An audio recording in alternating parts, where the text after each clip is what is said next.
I'm on the border or on the fence when it comes to these kind of documentaries because it's nice to learn a lot more about the person and what that person went through. But on the other hand, it feels like sometimes this is done out of to garner some sort of attention or sympathy, and I don't know whether the person's heart is in it in a way. It just feels like I'm just doing this because I'm getting paid quite a bit and I just want to be relevant. So I'm usually on the fence when it comes to documentaries like this, but a lot of things that I knew about him, a lot of things that I didn't know, which I really, really enjoyed.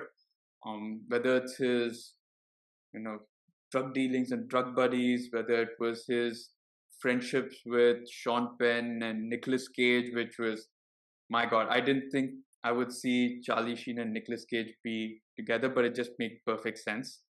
There were some really um, compelling parts to this, where especially the start of the documentary, where I thought, okay, probably like I was overthinking this. Maybe I'm actually gonna enjoy this, right?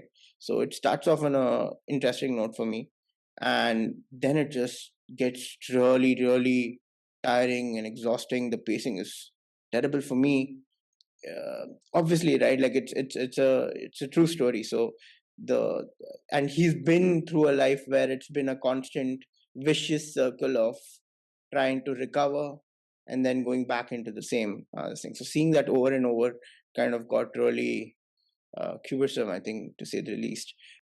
I think a lot of people who are not, who kind of want to know what's happening in this glitzy and glamorous life, they want to know the kind of things that don't really always make it through to public's view. I think this documentary kind of gives you some sort of insight on that, and that was kind of cool.